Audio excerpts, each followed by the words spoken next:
The noise of the cafeteria was the kind that filled every corner. Metal trays slammed. Plastic chairs scraped. Hundreds of conversations merged into one shapeless roar. And yet, amid all that chaos, one corner was so quiet it almost hummed. That was where she sat, Kesha Williams, the new girl, the outsider, the scholarship kid from Detroit.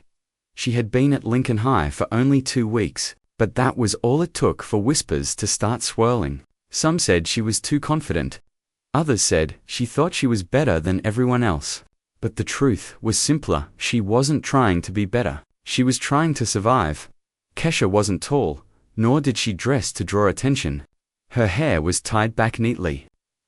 Her books were always in perfect order. But what really stood out was the way she carried herself, straight-backed, quiet, observant. There was something about her stillness that unsettled people, and that's exactly what caught Tyler Morrison's attention.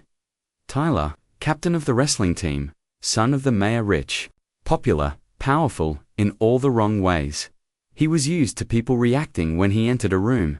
Girls whispered, boys nodded, teachers smiled, hoping to stay on his father's good side. But when Kesha arrived, she didn't react at all. She didn't flinch, she didn't smile, she didn't see him. And that, for a boy like Tyler, was unacceptable. It started small, a comment about her clothes one day, a fake compliment the next, a shove of her tray that spilled her food, followed by an insincere, oops. Each time, Kesha simply stared at him. Not in fear, not in anger, just stared as if she were studying him under a microscope. By the second week, the school's rumor mill had already chosen sides. Some said she was arrogant, others said she had a bad attitude, but in truth, all Kesha had done was exist in a space that Tyler thought belonged to him. That Friday, everything changed. The cafeteria was buzzing louder than usual, the smell of pizza and fries filling the air. Tyler sat at his usual table with his crew, Jason, Max, and Jordan, laughing about a game, when he spotted her again, sitting alone near the vending machine, a paperback in her hand. He nudged Jason. Watch this. He got up, loud enough that everyone nearby noticed. Tyler didn't just walk, he performed. Every step was practiced arrogance. He approached her table with his usual smirk. Kesha looked up, calm as ever, no fear, no flinch, just patience. Tyler leaned down, close enough that she could smell the expensive cologne and ego dripping off him. You think you're special, huh? He said with that fake smile that hid a knife. Scholarship girl from Detroit, right? You really think you belong here? Kesha turned a page in her book before answering. Belonging isn't something you give me, she said softly. It's something I decide. The table behind them erupted with snickers. Tyler's grin faltered. He wasn't used to comebacks that didn't beg for attention. He straightened, towering over her. Watch your tone, he said. You don't talk to me like that. Then don't talk to me at all, she replied. Closing her book, the laughter behind him died instantly. Something about the way she said it, not cocky, hit harder than a scream. Tyler's jaw tightened. What did you say? Kesha stood. The cafeteria suddenly quieter than before. The noise of trays and laughter had turned into low murmurs. I said, she repeated evenly. If you don't like how I talk, don't start the conversation. That was the moment it clicked for everyone, which in Kesha wasn't afraid. And that made Tyler furious. He reached out, his hand snapping around her wrist. The kind of grip that meant to prove a point, to show power. But the second his fingers locked, everything changed. Kesha's other hand moved so fast, most people didn't even see it. She twisted her body slightly, her shoulder dropping, her hips turning, and before Tyler even processed what was happening, she had his wrist bent backward, perfectly angled, her thumb pressing into the nerve. The crack echoed through the cafeteria like a gunshot. For a heartbeat, no one moved. Then Tyler screamed. It wasn't the kind of scream that boys like him ever made. It wasn't anger, it was pain. Pure, unfiltered pain. He dropped to one knee, clutching his wrist, the color draining from his face. His friends froze. No one moved to help him. They just watched. The king of the school, on the floor. Gasping, humiliated. Kesha took a single step back. Giving him space, her breathing was steady. Her eyes were calm. She wasn't gloating, she wasn't afraid. "Someone should call the nurse," she said simply. A freshman near the vending machine fumbled for his phone. The rest of the cafeteria stayed frozen. Staring. Tyler looked up at her, his pride shattered. "You broke my wrist," he cried. Kesha's tone didn't change. "I told you not to touch me." Her voice wasn't loud, but it carried through the room like an electric current.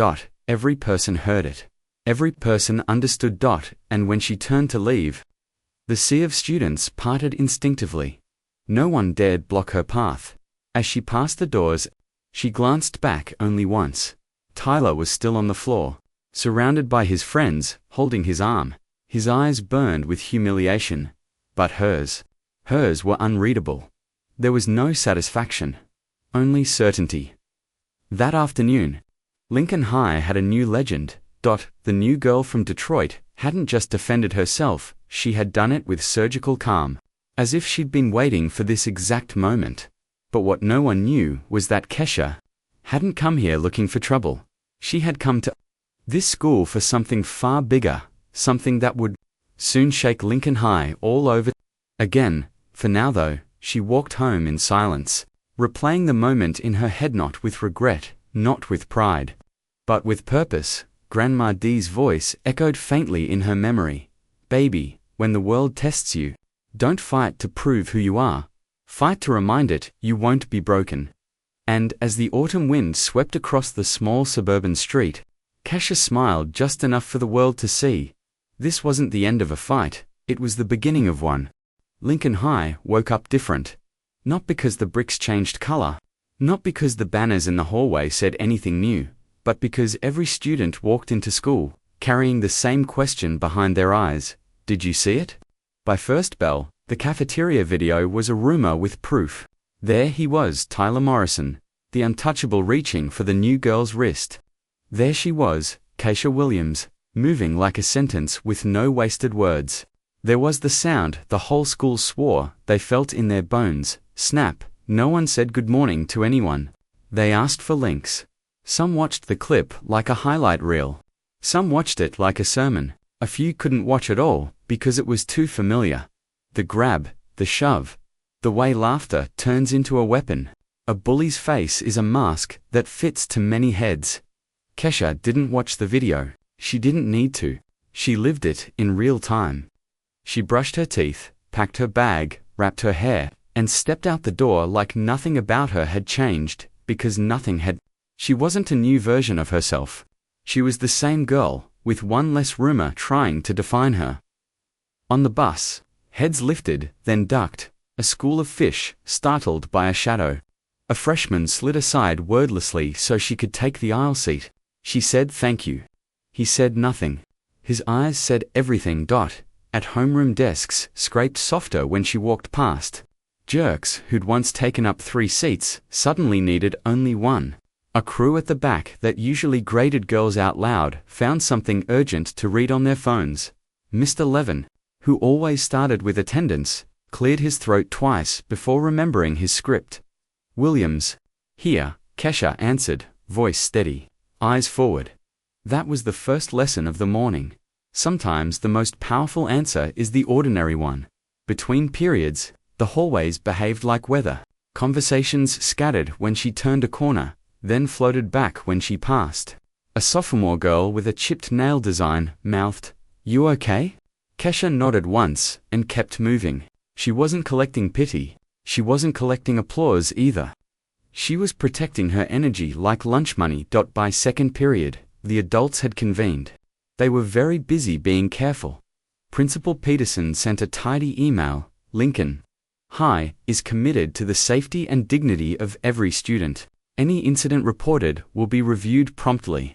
The kind of sentence that sounds like a blanket until you realize it's made of paper. In the mayor's office, the portrait from Peterson's wall had a twin. Same suit, same smile. 2 men practiced the same tone. "We'll let the school handle it." The subtext was louder than the words. "Fix it without touching it." Tyler came in late, a splint peeking from his sleeve like a secret. He walked slower than usual, but his eyes still scanned the hallway like ownership papers. Some kids looked away because that's how survival works. Some stared because that's how curiosity works. A few looked straight through him because that's how truth works when it finally arrives.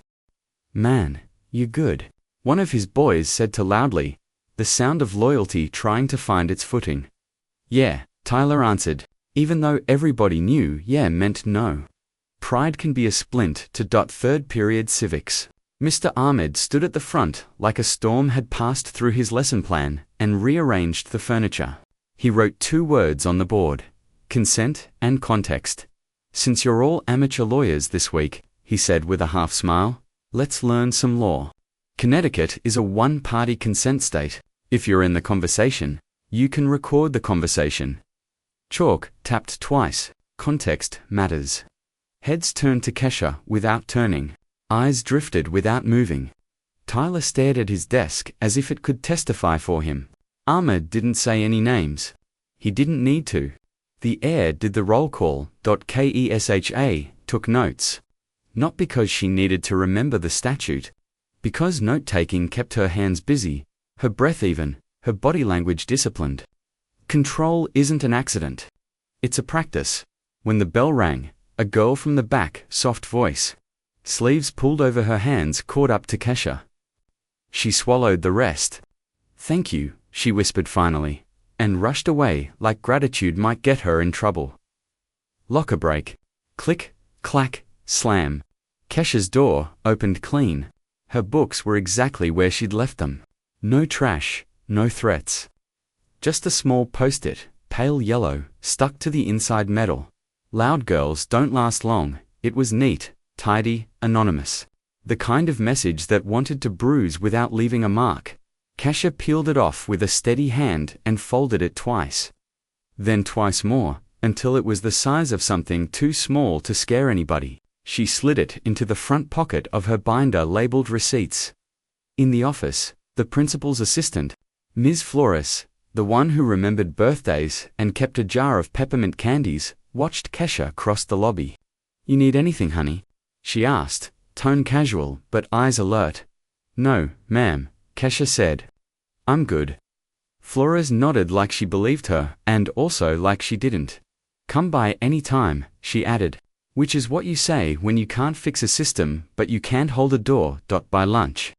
The cafeteria had become a theater staging a play called Pretend This Is Normal. Tyler's table was still the center. The center was a little smaller. Kesha took the same seat as yesterday. End table, back to the wall, eyes on exits. Not because she was scared, but because Grandma D had taught her the 3 rules of public spaces: see it coming, see it clearly, and see yourself home. Fork, bite, chew, breathe. The volume dipped when Tyler walked in. He didn't look at his friends. He looked for her. Power doesn't grieve, it hunts for its missing reflection. He found her. Their eyes met. His lips shaped a sentence with no voice. "You're dead." Kesha blinked slowly, the way you blink when dust floats by. Then she took a sip of water and looked away. Some threats die of dehydration. 2 tables over, a boy who'd once laughed when Tyler pushed another kid into a locker stared at his fries like they were a moral exam. He didn't get the question right, not yet, but he knew enough to be quiet. After lunch, the summons came in an email ping. Subject line, meeting office. When Kesha entered, the portrait of the mayor wasn't there, but his shadow was. Principal Peterson clasped his hands on a tidy desk. Tyler sat in a chair at the wall, splint visible, mouth set. A guidance counselor perched on the edge of a second chair like balance was her job. "Ms. Williams." Peterson began wearing his best neutral voice. "We're here to understand what happened." "Okay," Kesha said. "Tyler states he was injured during an interaction with you." "Injured," she repeated, like she was rolling a word through quality control. "Is there anything you'd like to add?" The counselor asked gently. Kesha placed her phone on the desk and opened her camera roll. "There's something I'd like to play," she said, and the room filled again with cafeteria truth. The shove. The move. The grab. Her voice, quiet. His wrist loud. When it ended, nobody spoke first. There are silences that punish and silences that teach. This one did both. Peterson cleared his throat. "Thank you," he said, like the words cost him. "Ms. Williams, you can return to class." Kesha stood. Tyler didn't. He stared at a point above the principal's head where maybe a portrait would hang. Someday, if enough good decisions earned it. At the door, the counselor said softly, "You okay?" Kesha paused, considered the question, and chose the honest answer that doesn't invite pity. "I will be." The hallway felt different after that. Lighter for some, heavier for others. A teacher who had once told a girl to ignore it and it will stop, stopped Kesha just long enough to say, if anything, you can come to me." People were learning new sentences. Last period, the intercom crackled. Principal Peterson's voice filled every room. "Next Wednesday, we will host a community forum on respect and safety. Students and families are encouraged to attend." The words sounded better than his email, maybe because they had to climb through a microphone. Truth travels different when it hears itself. The bell released the school like a held breath. Outside, buses lined up like yellow commas in a new paragraph. Kesha stepped aboard and took the same aisle seat. The freshman from morning lifted his backpack off the adjoining cushion without being asked. Progress can be that simple. Halfway home, her phone buzzed. Grandma D saw the clip. "You kept your head? Proud of you," Kesha typed back. "I kept my voice too."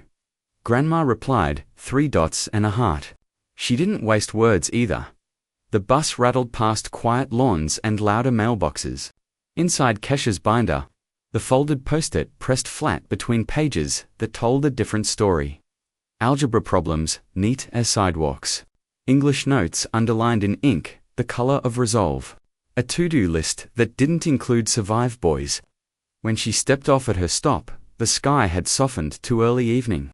A neighbor watering peonies gave her a nod reserved for people who have done a hard thing right.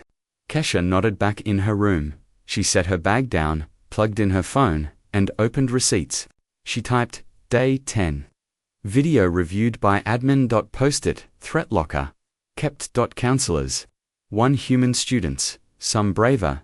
Me, steady chi, closed the file. Then the laptop. Then her eyes. The house hummed its nighttime hum refrigerator. Pipes. Distant TV. Somewhere, a siren wailed and faded.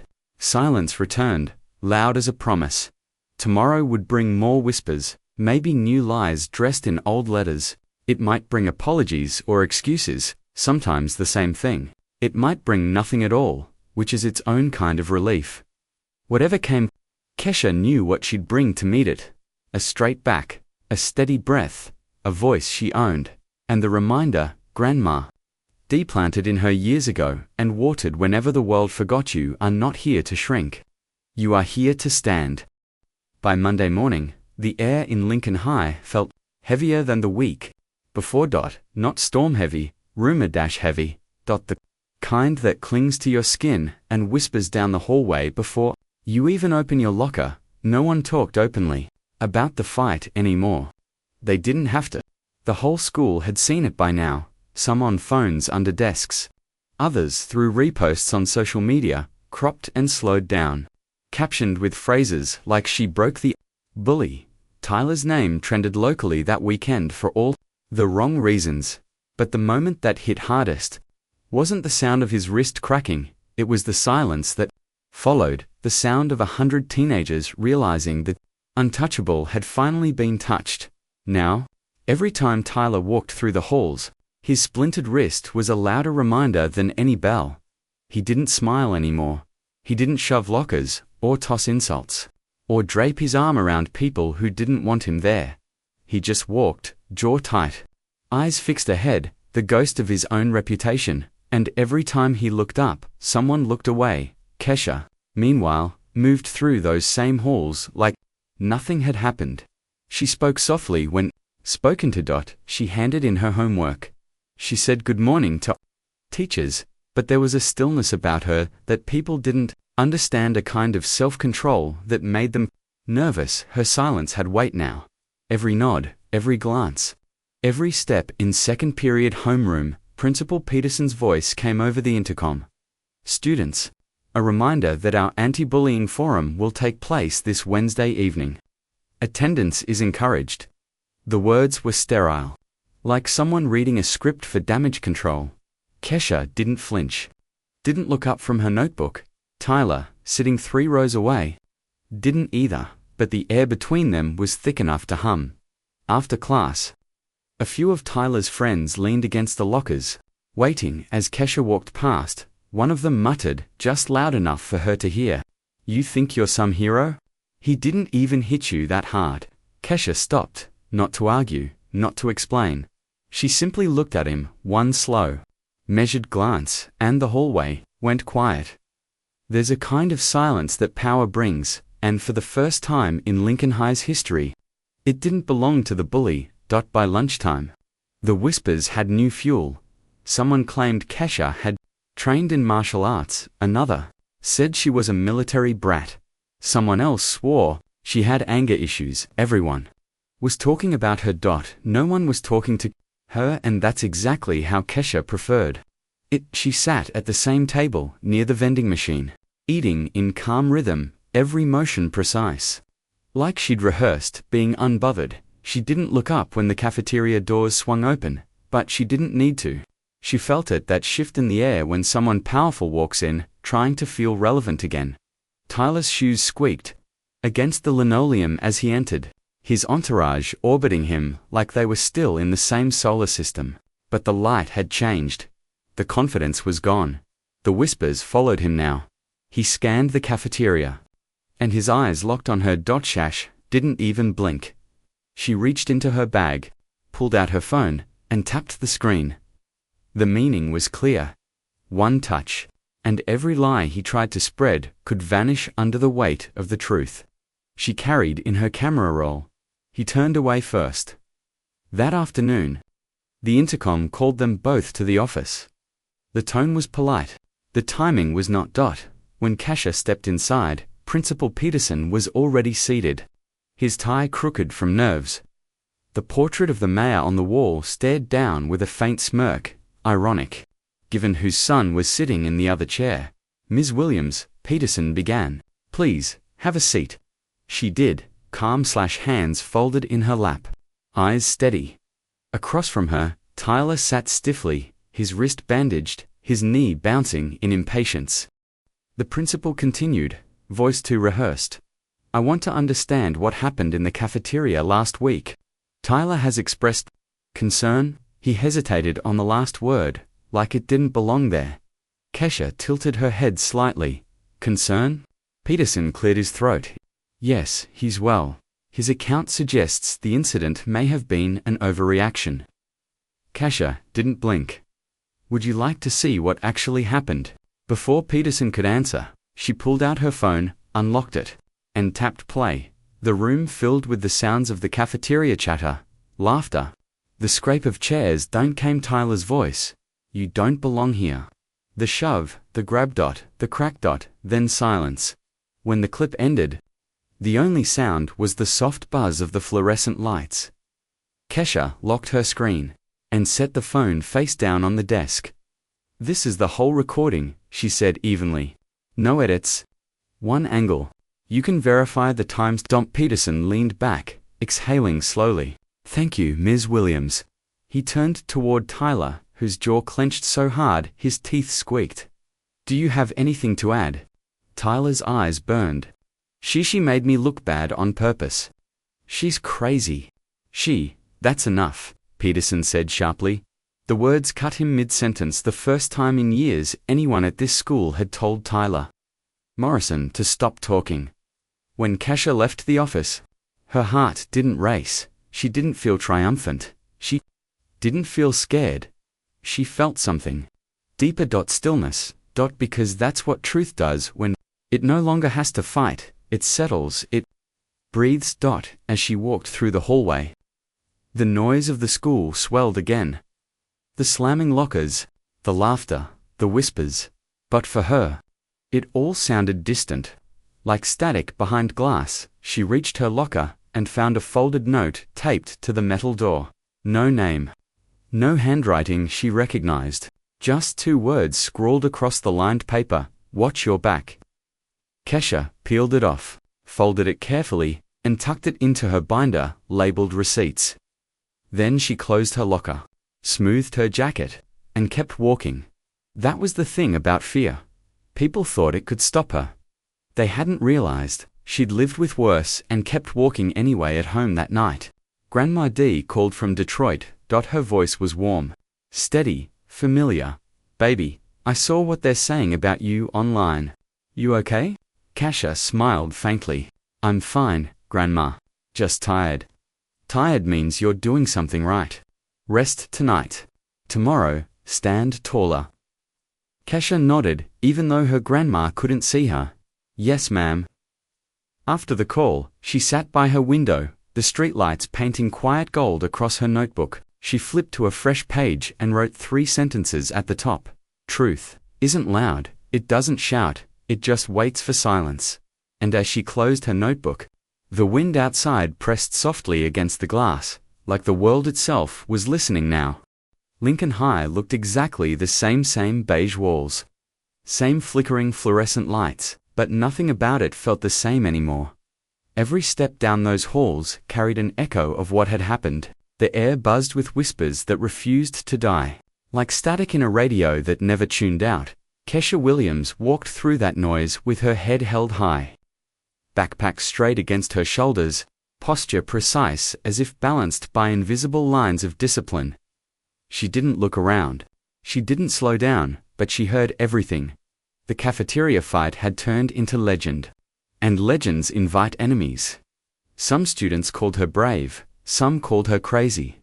But the ones who had built their confidence off fear, the bullies, the mimics, the followers, looked at her like a threat that had to be erased before other people started standing too. That Monday morning, the school still smelled faintly of bleach and fried food. Kesha reached her locker, twisted the combination, and felt the cool metal click open. For a second, nothing looked strange. Her textbooks sat exactly where she left them. Her pencil case lined perfectly. On the top shelf, but resting on top of her geometry notebook, was a single plastic fork snapped clean. In half, it was small, cheap, easy to ignore, but it said everything. Dotcha stared at it for a moment, long enough for meaning to crystallize. Then she lifted it gently between her fingers, turned it over once, and slipped it into the front pocket of her binder labeled receipts. No anger, no tears, just evidence. She shut the locker softly and whispered to herself, "They're running out of courage." By third period, the stories had started multiplying like weeds. "She's violent. She carries a knife. She threatened him again." Kesha caught snippets between classes, the words sticking to walls like graffiti. No one wanted to clean by lunch. Someone had posted a screenshot on Snapchat, fake text message, supposedly from her number. "Can't wait to finish what I started," it said. The caption underneath read, "Guess the bully's the real danger." The post spread in seconds. Kesha didn't argue. She didn't comment. She took a screenshot, saved the link, and kept walking. That's the thing about the truth, it doesn't chase rumors. It outlives them. At the end of fifth period, her phone buzzed with a message from the main office. "Please report to Principal Peterson immediately." The principal's office always smelled the same: paper, coffee, and fear pretending to be professionalism. Peterson sat behind his desk, tie crooked, expression strained. Behind him hung the mayor's portrait, smiling in oil paint like he already knew how this meeting would end. "Ms. Williams," Peterson began, voice low, rehearsed. "We've received some concerning reports." Kesha folded her hands in her lap. "Reports of what?" He shifted uncomfortably. "A few students have alleged you made threatening statements." Her eyebrows lifted just slightly. "Did they provide proof?" He hesitated. "No, but there's a message circulating online." She interrupted gently. "Would you like to see my phone, sir?" "That's not." She unlocked it, scrolling with calm precision. "Here are my outgoing messages for the last week. Here's my data log. No threats, no numbers, no screenshots that match." She placed the phone on his desk, screen bright between them. Peterson looked at it like it might burn him. He cleared his throat. "We're not accusing you, Ms. Williams. We're just investigating." "I understand," she said evenly. "But if we're investigating, let's start with the source. Ask who created the image. Every post leaves metadata." He blinked, surprised by how composed she sounded. "Ms. Williams, we're handling this internally."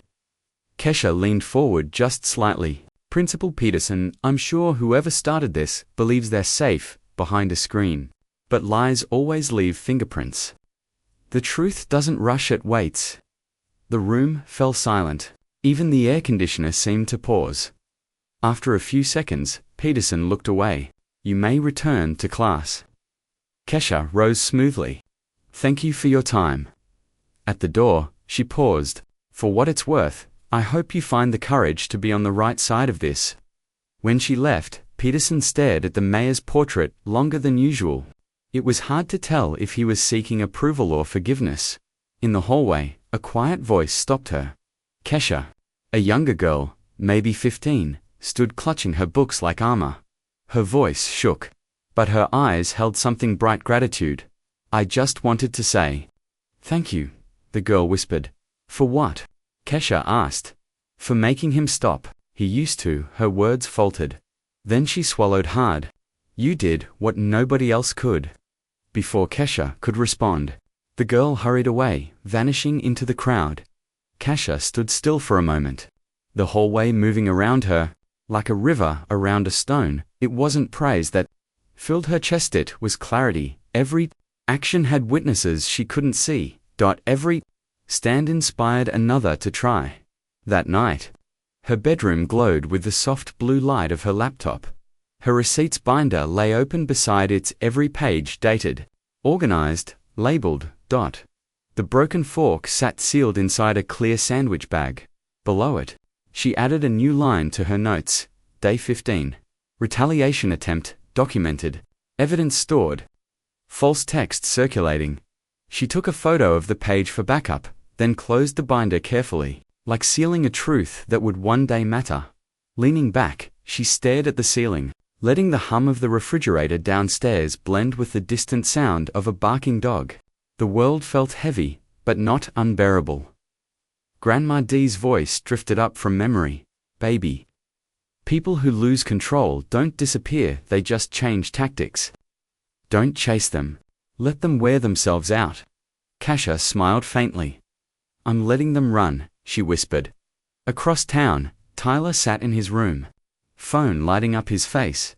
His friends' group chat was almost silent. No memes, no bragging, no bro jokes. Only one message sat unread at the bottom. "You messed with the wrong girl." He stared at the screen until the letters blurred. His wrist still ached. The brace rubbed against skin, rubbed raw by guilt he didn't want to admit. He opened the video again, her face calm, his scream sharp. The crowd frozen. He rewound it, over and over, until the silence after the snap felt louder than the sound itself. Rage coiled inside him, not just at her but at the mirror she'd held up. For the first time in his life, he looked weak. And in Tyler's world, weakness was a wound you didn't heal from. You hid it, or you made someone else bleed for it. He tossed his phone onto the bed, knuckles white around the edge of his brace. "If she wants to play smart," he muttered, "I'll show her how ugly smart looks." In the glow of his desk lamp, the mayor's son began typing. Meanwhile, Kesha lay in her bed. The city's faint hum outside her window. Her phone buzzed with another message from Grandma D. "Proud of you, baby. Don't let them drag you into their dirt. Shine stays clean." Kesha smiled, thumbs hovering over the screen. Always. "Grandma," she set the phone on her nightstand, exhaled slowly, and whispered the words she'd written earlier. "Justice doesn't shout. It waits." Then she turned off the lamp. The room went dark, but her resolve stayed lit, steady, silent, and unbreakable. Wednesday came, dressed like Judgment Day. The morning bell rang like nothing was wrong, but everyone at Lincoln High knew the truth. Today wasn't a school day. It was a stage. The anti-bullying forum, as the flyers called it, had turned into the most anticipated event of the year. Parents, teachers, students, everyone wanted to see what would happen when the story that had set the internet on fire was finally addressed. Kesha walked through the front doors just after sunrise. Before the crowds arrived, she preferred silence when the world was still waking up. The halls were empty, the floors freshly waxed, the echo of her footsteps sharp and certain. She paused at the main bulletin board. A poster fluttered slightly under the vent. It said in cheerful blue letters, "Kindness is our culture." She looked at it for a long moment and smiled. A tired, knowing smile. "Let's see if they mean it," she whispered. By noon, the gymnasium looked more like a courtroom. Folding chairs lined up in rows. Microphones arranged in a neat row across a long table. Banners hung from the bleachers. Respect, accountability, unity, irony had never looked so professional. The teachers sat in one section, their faces tight with discomfort. Students crowded into another, buzzing with whispered excitement. Local reporters stood by the wall, cameras ready. The principal straightened his tie for the 5th time, and then the mayor arrived. His polished shoes clicked against the gym floor like punctuation marks. His smile was made for news cameras, confident, rehearsed, detached. And behind him walked his son, Tyler Morrison. His right wrist still wrapped in a brace.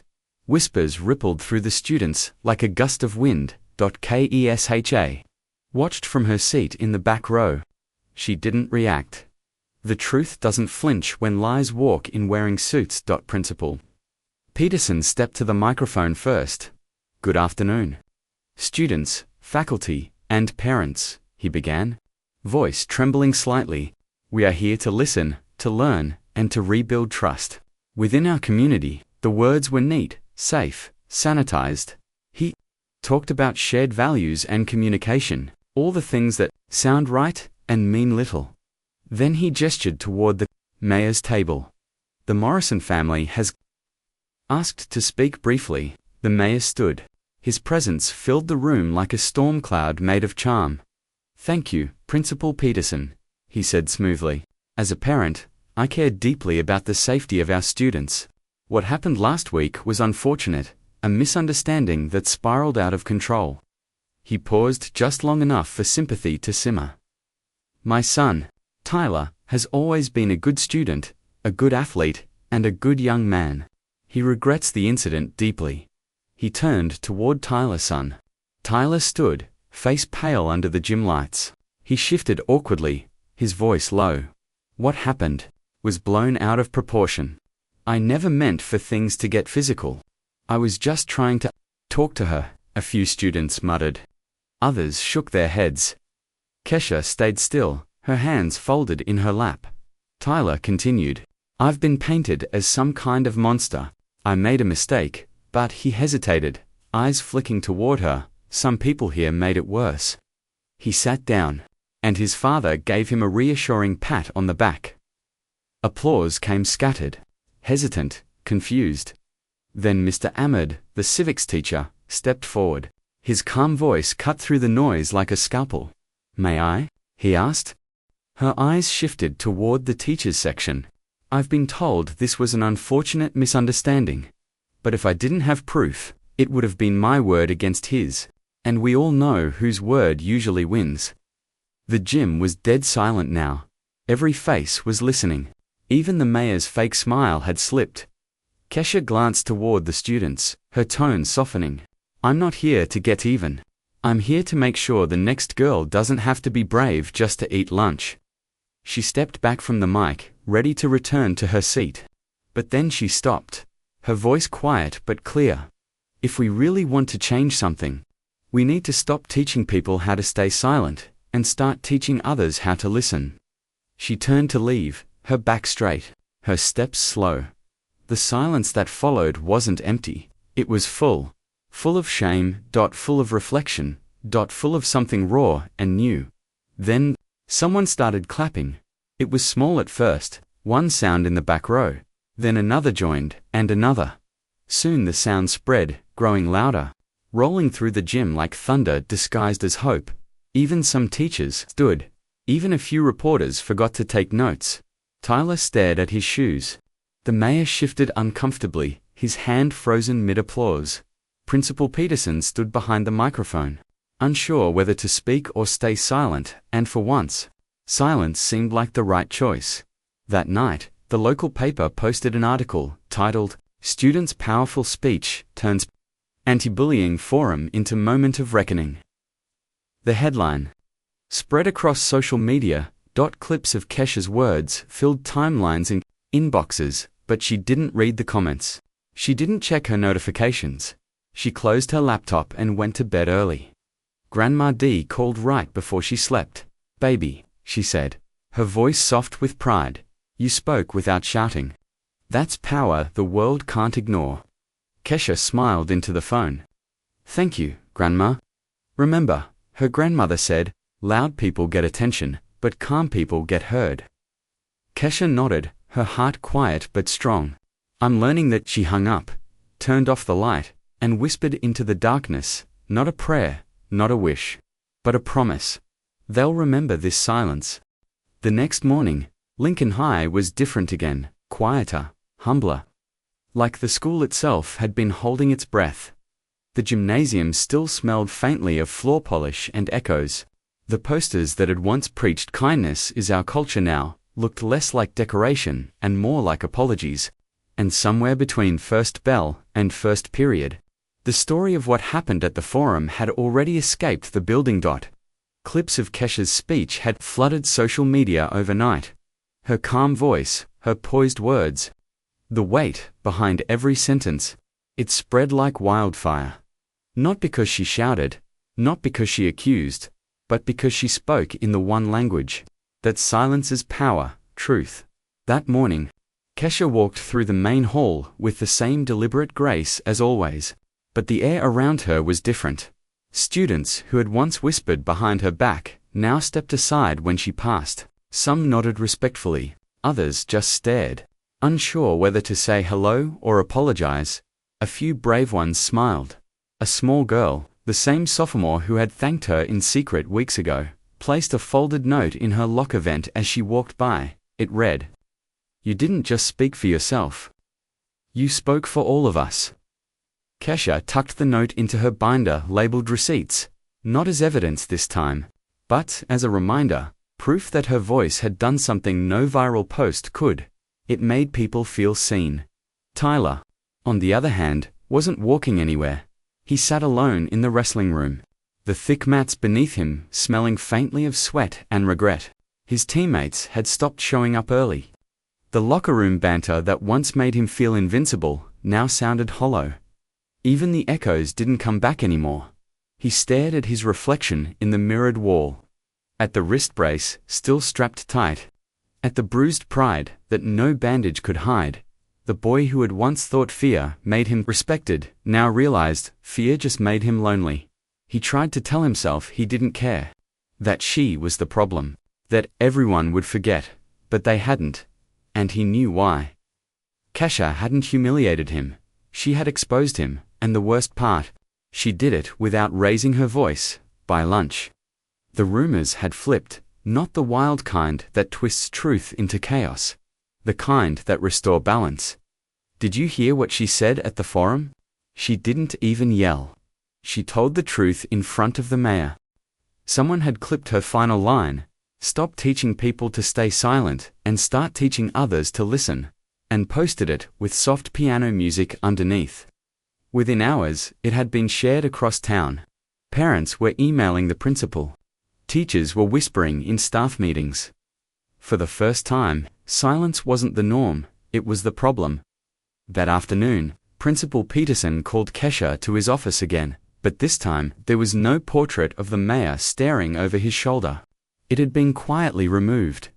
When Kesha stepped inside, the blinds were half open, letting in a wash of natural light. The desk, once cluttered with papers and excuses, was clear except for a single folder. "Ms. Williams," he said gently, standing up this time, "please sit." She did, her expression polite but unreadable. "I wanted to let you know that following last night's event, we've initiated a formal review of the harassment complaints you filed earlier." Kesha's hands rested neatly in her lap. Complaints? Peterson nodded. The anonymous threats, the fake messages, the locker incident. I'm sorry it took this long. She watched him carefully. Did something happen? He took a slow breath. Let's just say.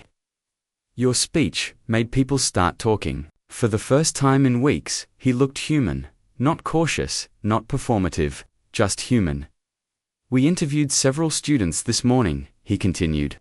2 admitted they helped spread false rumors. They said it was pressure from someone else. Kesha's gaze stayed steady. Tyler.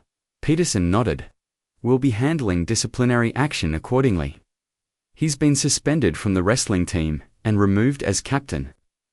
We're also launching an investigation into a fake account traced back to the boys' locker room Wi-Fi network. The silence that followed wasn't awkward, it was earned. I know, an apology won't undo everything, Peterson said finally. But you deserve one anyway. Kesha inclined her head.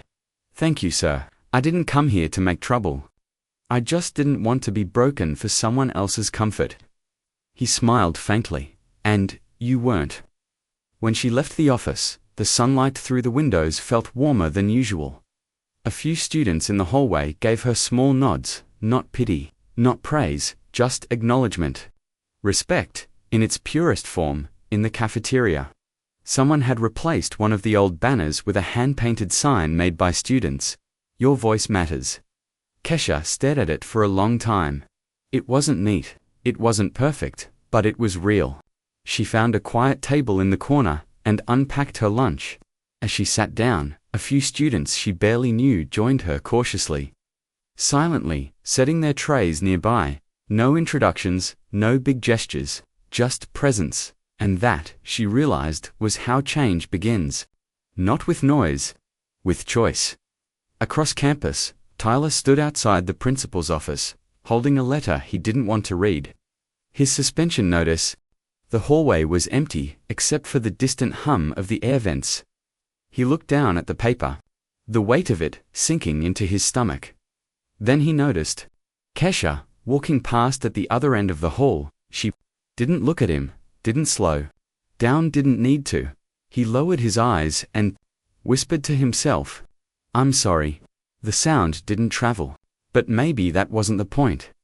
That night, Kesha sat at her desk, the lamp casting soft gold across her notes. Her receipts binder lay open, no longer a weapon, but a chronicle dot. She turned the pages slowly. The broken fork, the fake text, the threats, the screenshots, the dates, and at the end of the last page, she wrote 2 final words, case closed. Then, for the first time, she slipped the binder into her drawer instead of a backpack. It wasn't armor anymore, it was history. Grandma D called just before bed. Baby, she said, voice full of warmth. You finished the fight the right way. Kesha smiled. Did I? Hum, Grandma hummed. You didn't win it by hurting him. You won it by healing the silence. Kesha leaned back, eyes drifting toward the window, where the city lights blinked like faraway stars. It feels lighter now, Grandma. That's how peace feels, baby, she said softly. Heavy when you earn it, light when you keep it. They both laughed quietly. When the call ended, Kesha looked at her reflection in the dark window, calm, steady, certain. The same girl who'd walked into a cafeteria full of noise, now stood in a world that finally knew what quiet strength looked like. And somewhere in that silence, she found her voice. Not the one that shouts, but the one that stays. The first day after the suspension letter felt like a new season, still cold in the air, but warmer in the heart. Even the hallways seemed quieter. The noise stripped of arrogance and fear. The whispers had softened into something else now. Not gossip, not pity, but respect. It wasn't just about Kesha anymore, it was about what she represented. Every girl who'd been pushed, mocked, or told to stay silent now saw in her a reflection of what courage looks like when it doesn't ask for permission. But Kesha wasn't celebrating. She didn't walk through those halls looking for recognition. Her victory wasn't something loud enough to applaud, it was something she carried quietly. Like breath, the kind of peace you don't brag about, because it's sacred, By Thursday afternoon, Principal Peterson asked to see her again. When Kesha entered his office, the blinds were open wide, and sunlight filled every corner. No portrait hung on the wall anymore. Only a small plant sat on the windowsill, leaves catching the light. Peterson smiled faintly. "You can relax, Ms. Williams. This isn't about trouble." Kesha gave a polite nod. "Good to know, sir," he gestured toward the conference room next door. "There's someone who asked to speak with you." Through the glass, she could see him. Tyler Morrison, head down, wrists still wrapped in a brace. No audience, no entourage, just him for a moment. Kesha didn't move. The memory of his hand gripping her wrist flashed through her mind, sharp, quick, then gone. She exhaled slowly. "Would you be comfortable meeting him?" Peterson asked. Kesha's eyes stayed on Tyler. "Yes," she said finally. But with the door open, the room felt small, not because of its size, but because of what it held. Tyler sat at one end of the table. Kesha took the other. Mr. Ahmed stood near the doorway like a silent witness. For a long while, no one spoke. The clock ticked softly on the wall. Outside, muffled voices drifted through the hall, other lives, still moving, still learning. Then Tyler cleared his throat. "I wanted to say," his voice cracked. "I'm sorry." Kesha didn't respond. Not yet. He stared at his hands, the brace dull against his skin. "I said a lot of things that weren't true. I made people think you were dangerous. He swallowed. "I thought if I could ruin your reputation, people would forget what I did." The words came out slow, fragile, like something being built and broken at the same time. "I didn't expect you to. Forgive me," he said. "I just needed to tell the truth out loud." Kesha watched him quietly. The silence stretched between them, not cruel, just heavy. "Do you know what you took from me?" she asked finally. Tyler hesitated. "Your peace." She shook her head. "My safety. The right to just exist without being looked at like a problem." He looked down, ashamed. "You thought it was about strength," she continued softly. "But it was about control. You hurt people because you could. That's not strength. That's fear in disguise." His eyes glistened. "I know." For the first time, she heard something real in his voice. Not defensiveness, not anger, but understanding. She leaned back in her chair, exhaling slowly. "I don't need an apology to move on," she said. "But I do need you to learn from it.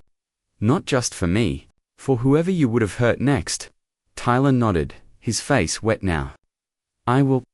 Mr. Ahmed, still near the door, spoke quietly. "Understanding what you broke is the first step toward fixing what's around you." Tyler wiped his eyes. "I'm going to the workshop next week," he said. "The one for younger students, about bullying and respect. I'm supposed to help set up chairs." Kesha almost smiled. "Good place to start." When she stood, Tyler did to not to stop her, not to speak again, just as a sign of respect, and that was enough. That night, the air outside was cool and still. The moon hung low over the city like a quiet witness. Kesha sat on the small porch outside her house, a cup of tea in hand, her phone glowing faintly beside her. The school day replayed in her head, Tyler's apology, the quiet in the room, the small moment of balance finally restored. It wasn't closure that she felt. It was clarity. Peace doesn't always come wrapped in forgiveness. Sometimes it just arrives when you stop carrying someone else's guilt. Her grandmother called. As she always did. "How was today, baby?" Kesha smiled. "Different. Different good, or different messy?" "Both," Kesha said softly. "But mostly good." Grandma D laughed. "That's how healing starts. A little messy, a little good." Kesha leaned back, letting the breeze brush her cheek. "He apologized." Her grandmother hummed thoughtfully. "And what did you do?" "I listened." "That's enough," she said. "You don't have to hold his pain to prove you've let go of yours." "I know," Kesha whispered. "But I needed him to understand it wasn't just about a fight. It was about how easy it is for people like me to be blamed just for defending ourselves." There was silence on the line. Then Grandma D said quietly, "That's the lesson you came there to teach. Even if you didn't plan to." Friday morning arrived like sunlight through a cracked curtain, soft, patient golden dot, when Kesha stepped into the cafeteria. It wasn't the same place that had once erupted in chaos. Students still talked and laughed, but something invisible had changed. No one was pushing anyone. No one was shouting across tables. In one corner, the younger girl with the trembling hands from before was sitting with new friends. Laughing freely when she saw Kesha, she waved shyly. Kesha waved back. She sat at her usual table, the one by the vending machines, and unwrapped her sandwich. The air smelled of fries and possibility. Across the room, Tyler walked in slowly, keeping his distance. He didn't have his friends with him anymore. He didn't make eye contact. He just grabbed a tray and sat alone, but for the first time. He didn't look angry. He just looked human, and maybe that was enough for now. Later that afternoon, as Kesha left the building, she passed the gym. Through the half-open doors, she could see the younger students sitting in a circle, listening to Mr. Ahmed talk about respect. Tyler was there, stacking folding chairs in the back, quiet, focused. Doing his part. Kesha paused for a moment at the doorway, not to watch him to appreciate the silence, to understand that peace doesn't always mean people change overnight. Sometimes it just means they stop pretending not to hear. She whispered to herself, "That's enough." That night, she opened her receipts binder one last time. She flipped through every page, the photos, the notes, the evidence of everything she'd endured. Each page was a wound that had already closed. She took a deep breath, picked up a pen, and wrote across the final page in large, careful letters, "No more proof needed." Then she closed the binder, placed it at the bottom of her drawer, and smiled. The war was over. In the quiet glow of her bedside lamp, Kesha whispered a small prayer, not for revenge, not for victory, but for balance, for a world where truth didn't have to fight so hard to be believed. And as the night wrapped around her like a soft blanket, she realized something beautiful. Justice isn't about punishment, it's about peace, and peace, when earned, is louder than any noise power can make.